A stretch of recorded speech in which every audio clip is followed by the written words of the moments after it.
Assalamualaikum warahmatullahi wabarakatuh. Hello guys, ketemu lagi back lagi di video bareng Arinis. Nah, video kali ini kita mau ngobrolin Google Pixel 7a. Yes, gue tahu banget kali ini smartphone-nya nggak fresh banget ya, karena memang sejatinya sudah rilis beberapa bulan lalu.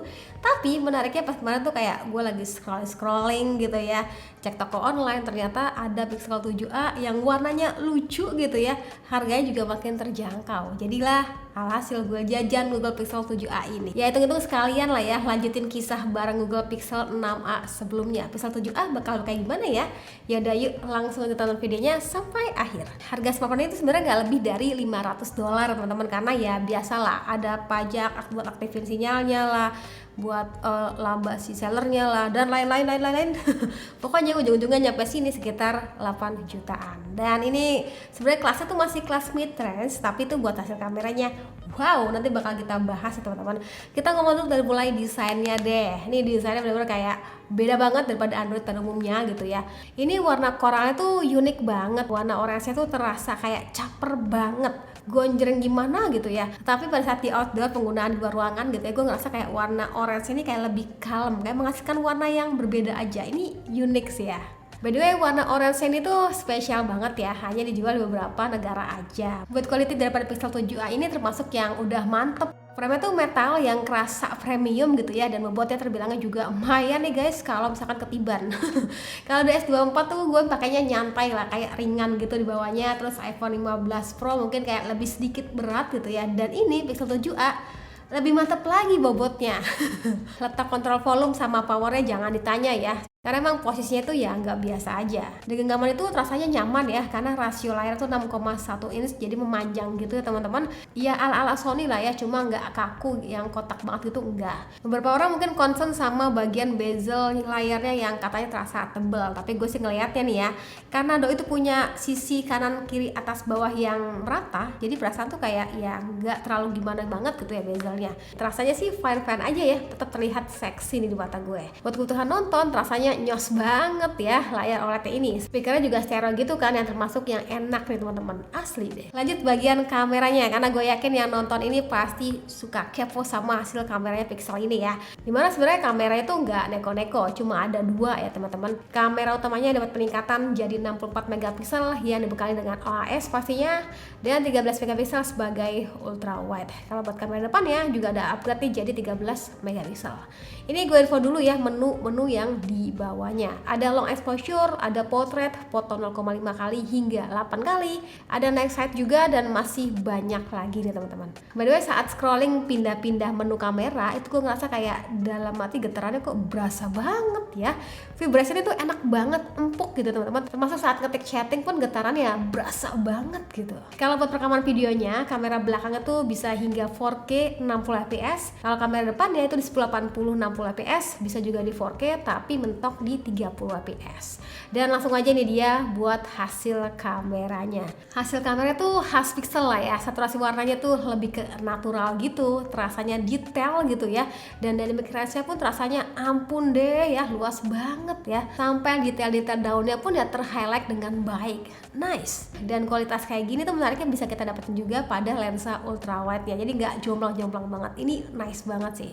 Apalagi mengingat smartphone ini tuh tahtanya di keluarga Pixel tuh masih kelas mid range. Wah, apalagi di kelas flagshipnya ya. Jadi penasaran, pengen coba. Besok beli ah.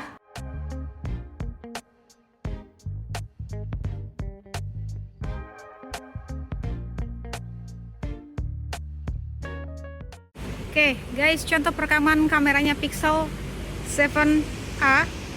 Dia punya settingan 4K, kok gue jadi ngeheng ya. 4K, dan ini bisa pindah ke ultra wide. Gue ngeliatnya kayak smooth banget gitu loh teman-teman, dan jernih. Aduh, cakep banget sih. Kalian mesti lihat sih, ini ngomong-ngomong kelasnya mid range loh ya, bukan yang flagshipnya. Cuma emang dia nggak bisa pindah-pindah lensa. Yang depan ya, nih yang satu kali tetap sama, agak gerak dikit sama kayak Samsung tuh, agak patah dikit tadi ya ke satu kalinya. Terus kita coba bisa zoom hingga 5 kali. Gimana? Satu kali ultra wide. Oke, coba ke atas dikit. Kayak gini lah. Coba kita ke kamera depan yuk.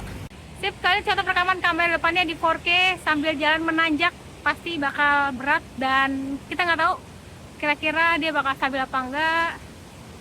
Kayak gini lah kurang lebih untuk rekaman video di kamera depan. Lihat gimana?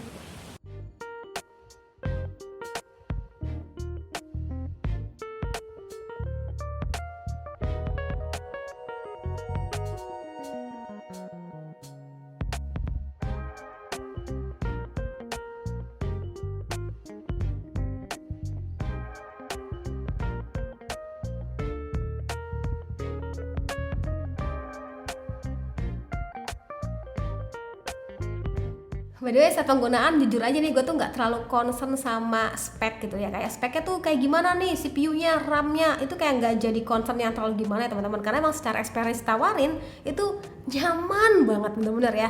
Ya dari mulai UI-nya yang simple, minim banget aplikasi yang kita tuh nggak kenal gitu ya. Kalau di UI-nya Samsung tuh udah simple, ini lebih simple lagi teman-teman aplikasi bawaannya. Kayak emang cuma aplikasi bawaan Google aja nih yang emang rata-rata sih kita pakai ya buat hariannya. Buat kebutuhan daily-nya, buka pindah aplikasi udah satset lah ya teman-teman jatuhnya. Dan ini sebagai informasi aja buat spek di bawahnya tuh pakai Google Tensor 2 dengan 5 nanometer, RAM-nya tuh 8 GB dan juga bakal dapet 3 tahun Android update. Terus buat yang kepo sama Antutu sendiri tuh dapet di angka 766 ribuan. Terus buat yang nanya gimana performanya pada saat main game kak? Nah ini buat gue yang sekali main game ini terasanya ya ngebut ya teman-teman, grafisnya tuh mantep, terasanya tuh ya smooth-smooth aja. Concernnya tuh paling ada pada bagian suhunya yang sedikit hangat, apalagi kalau misalnya penggunaannya tuh kayak paket data dan juga di luar ruangan yang tidak ber-AC, waduh udah deh nyos rasanya ya. Terus ini dual stereo speaker sendiri juga mantep ya, terasa lebih balance aja gitu ya saat jedor atau tembakan tuh kayak lebih seru lah jatuhnya. Selain soal suhu, concern gue tuh ada pada bagian baterainya. Doi itu punya baterai di 4385 mAh. Pemakaian ala gue sih kayak maghrib tuh udah masih ngecas ya teman-teman, atau sekitar SOT-nya tuh ya 5 jam tuh udah untung lah. Kalau buat pengecasan sendiri dikasih 18 watt aja, dan ini udah support wireless charging ya by the way. Oke, itu tadi cerita gue sama Google Pixel 7a. Kalau smartphone ini tuh resmi Indonesia, fix ya bakal jadi mid-range killer sih ini sih. Terutama buat kalian yang ngutamain soal UI yang nyaman, experience yang nyaman gitu ya, dan juga kamera yang handal. Ini ya udah mantap. Paling concernnya tadi soal suhu dan juga daya tahan baterainya aja sih bagi gue. Kalau misalkan lebih awet bakal lebih sempurna. Oke, itu tadi cerita gue sama Google Pixel 7a. Buat kalian udah pernah pakai Google Pixel atau punya cerita kesan lain tentang Pixel, boleh aja tulis di kolom komentar. Sekian dari gue lagi, dan saatnya bilang see you, bye bye.